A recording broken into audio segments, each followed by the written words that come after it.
So the election season in the year 2016 has kicked off. Important phases in this particular first chapter of polling. Assam is going to polls and so is West Bengal. Remember, there are multiple phases involved right here. So the first phase of elections have kicked off in the two states of Assam and West Bengal. 18 constituencies in West Bengal and 65 in Assam are at stake today with the month-long election process to elect new governments. In Bengal, TMC faces a tough challenge from Congress left combined, and there is also the BJP, which is looking to make major inroads, while Assam's three-time Chief Minister Tarun Gogoi is striving hard to retain power.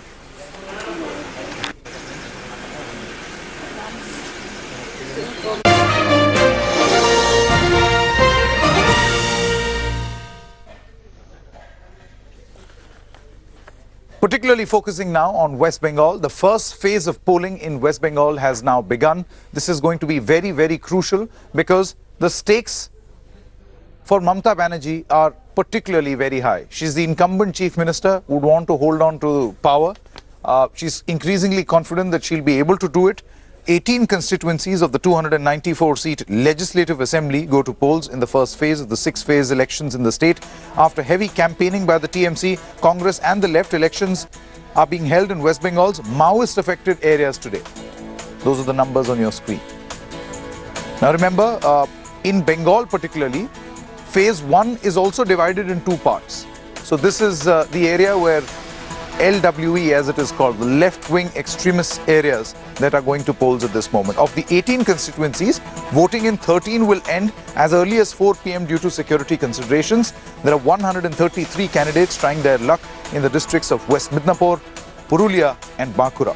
The left parties, which dominated the state for 34 years, are looking to topple the TMC government after hammering out an alliance. Left will contest close to 200 seats and the Congress around 75 in a bid to consolidate anti-Mamata votes. For the BJP, the main challenge in these elections would be to hold on to its general election vote share of nearly 17%, 17.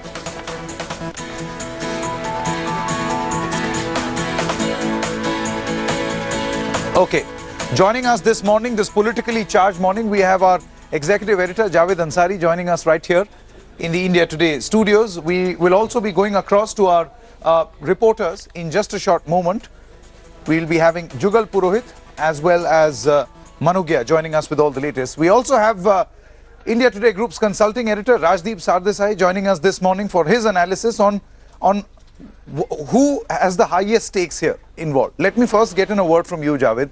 For Mamata Banerjee, this is make or break, because there is this feeling within, the other political class or the opposition to Mamata Banerjee that they'll be able to dethrone her. However, the TMC cadre is extra rejuvenated. We have seen multiple reports coming in from the ground that TMC is convinced that they will sail through.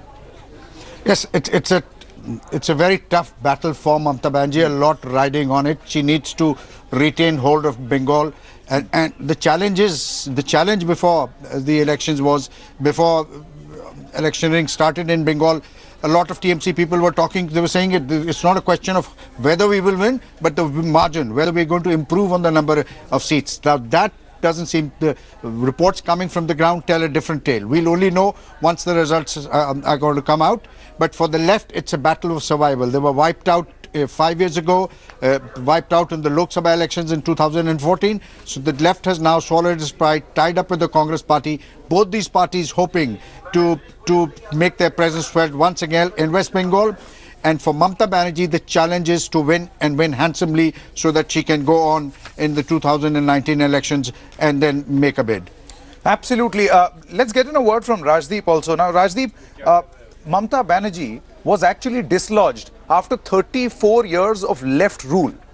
The left actually feels at this moment that by cobbling up this alliance, they will be able to perhaps not come back to power. This is a clear realization, but be able to make a dent in Mamata Banerjee's vote bank. Do you think that it is possible, it is even conceivable for this Mahagathbandhan against TMC to actually succeed?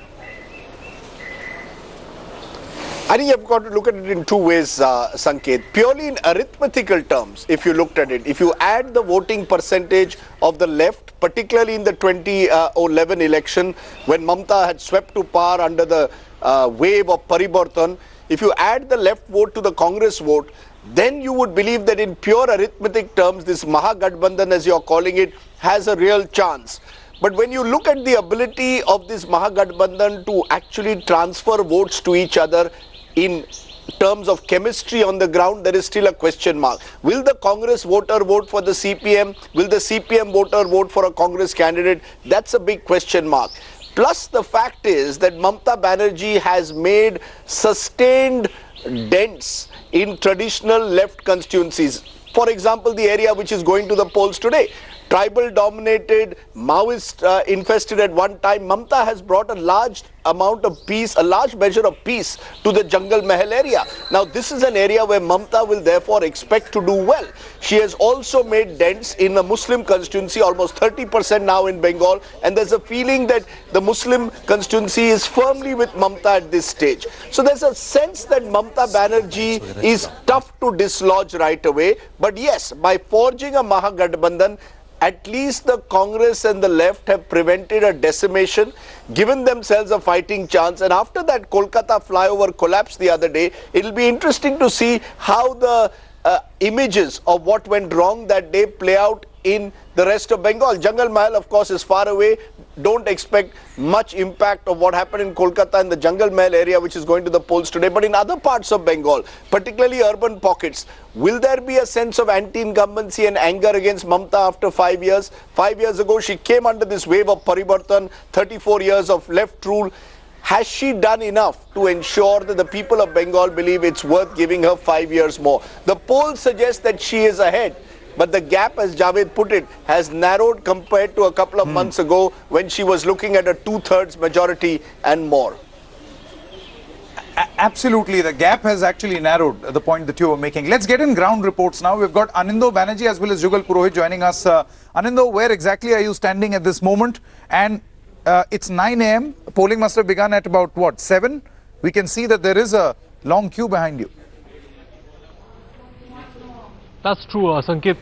Good morning. And polling began at 7 a.m. and considering the fact I am standing outside Sarenga, one of the polling booth in Sarenga, which is some 100 kilometers away from the main district town of Bankura. It has been at the heart of the whole Jungle Mahal area, and from here Lalgarh is somewhere around 30 to 50 kilometers away, where entire operation of Maoist insurgency has been, and subsequently Kishanji has been caught, and ever since peace has returned to this area. What my camera person Sanjay Chaudhary is focusing is very important. These are images that may be familiar to you and me, Sanket, but not familiar to the people of this belt, because they have not been used. It's not a practice for them to go out and exercise their right to vote. So this is something that they're cherishing. But as human aspiration is that once they get one thing, they want another. So now they have got their right to vote, as they're doing today peacefully, with all the security apparatus in place and security measures put in place. They also want development to take place here. Now they want better roads, they want better schools, they want better health care. And to say so, the assembly constituency that under which this falls, that is Raipur, there has been no roads constructed in the last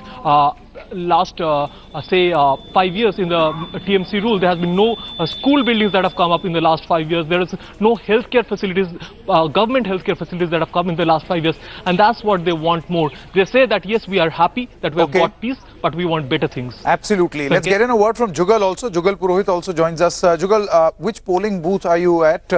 And also, if you could tell us a little about the polling that is presently underway.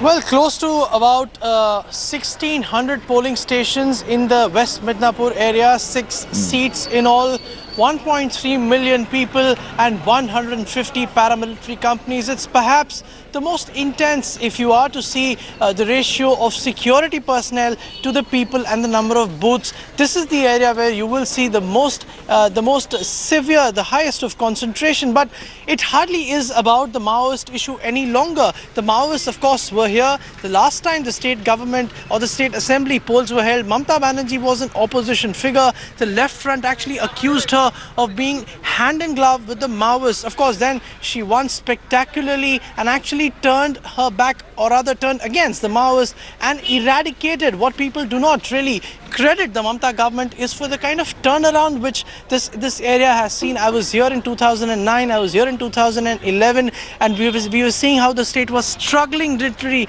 to face the Maoist insurgents. But now in the last 4 years, West Bengal has actually emerged as a model by itself in just how to deal with an insurgency. The administration made this area its priority. The election then is not so much about the Maoist issue per se. That is well past, fortunately, in the history. The real issue here is just how well has the state responded to the ouster of the Maoist insurgents, and how it has captured power and how well it has actually performed.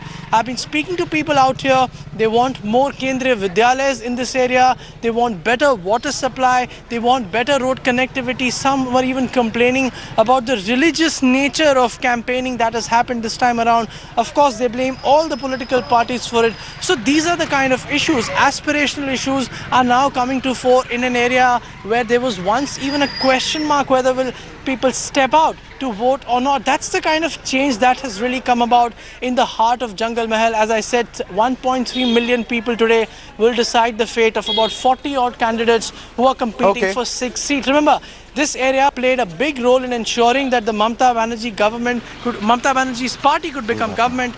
This time around, we'll have to see whether they reaffirm their faith in them or not. All right, Jugal Purohit as well as Anindo, many thanks for getting us the latest. As far as West Bengal is concerned, Javed, another very important state where the future of a 3-time incumbent chief minister is at stake, the state of Assam. How really are the stakes in favor of Tarun Gogoi? Do you think that Tarun Gogoi will be able to pull this one off also, or is there just too much of anti-incumbency this time around? Look, they have certain factors that he has to contend with. 15 years of anti-incumbency. Then there is a formidable 3-party alliance which has been ranged against us. So his task is certainly cut out. By no means can Tarun Gogoi be written off.